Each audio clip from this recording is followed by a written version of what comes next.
Godly leaders, come here, come close. Listen up. Godly leaders are not power hungry to the detriment of the people whom they are called to lead. Rather, they shield the people, they defend those whom they are called to lead.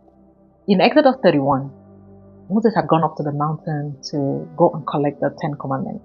So Exodus 32 starts by saying, when the people saw how long it was taking for Moses to come back down from the mountain, they gathered around Aaron and they began to say, give us a God who is going to lead us, given that we don't know what has happened to this fellow Moses who brought us out of Egypt. And so Aaron asked the people to take out the rings from their ears and that of their daughters and their sons and their wives and bring unto him. When the people did that, he took all of this gold and he melted it and he created for them a god, a golden calf, which they worshipped. How did Moses find out? God told him.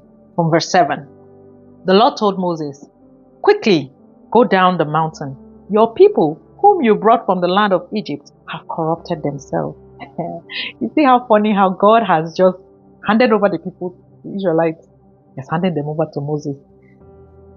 Verse 8, how quickly they have turned away from the ways I commanded them to leave. They have melted down gold and made a calf, and they have bowed down and sacrificed to it. Fast forward to verse 9. Then the Lord said, I have seen how stubborn and rebellious these people are. Now leave me alone so my fierce anger can blaze against them and I will destroy them. Then I will make you, Moses, into a great nation. Verse 11. But Moses tried to pacify the Lord his God. Oh Lord, he said, why are you so angry with your own people whom you brought from the land of Egypt with such power and such a strong hand? Why let the Egyptians say their God rescued them with the evil intentions of slaughtering them in the mountains and wiping them from the face of the earth? Turn away from your fierce anger, change your mind about this terrible disaster you have threatened against your people. Fast forward to verse 14. So the Lord changed his mind about the terrible disaster he had threatened to bring on his people. Wow. Verse 31 and verse 32. So Moses returned to the Lord and said, oh, what a terrible sin these people have committed.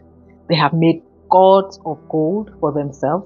But now, if you would forgive their sins, but if not, erase my name from the record you have written. Wow. Wow. Even though God said he would destroy the Israelites because of their sins and make a great nation out of Moses, that did not move Moses. He wasn't desperate to be the one to say, oh, a new nation came out of me. No, that was not what he was focused on. He was focused on defending the people whom God had called him to lead. Even though what God was proposing was technically to his own advantage, he said, no, God, I need you to change your mind about this thing that you're saying. Think about what people are going to say. No, he defended them to the very end. He gave God a reason why he should not destroy them. That is a godly leader. And then he went back to God in verse 31 and 32. He says, after all this, he went back to God and asked for forgiveness. He says, I understand why you want to destroy these people. And I'm asking, I know that the thing that they have done is very terrible. But I'm asking you that you should forgive them. But if you get to that point where you are unable to forgive them, then I'm asking that you wipe my name out of your records.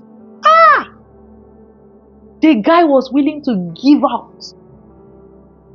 out his title, his role of leadership, everything. He said, surrender. If it's that bad, that God, you're not able to forgive these people because of the things that they have committed, then I'm saying that just wipe out my name from all your records. Hey! Wow. That is godly leadership. Even though he was defending these people in front of God, he still did punish them in the back. Okay?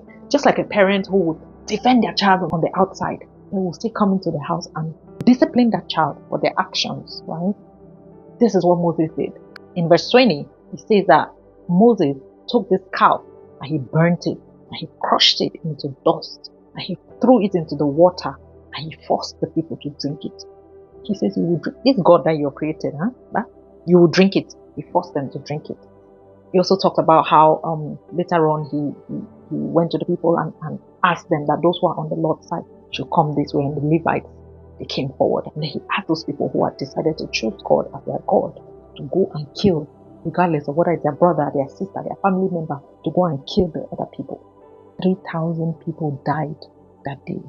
It did not stop Moses as their leader to defend them before God, that God should forgive them and not destroy them as he initially planned. So godly leaders are not power hungry to the detriment of the people that they lead.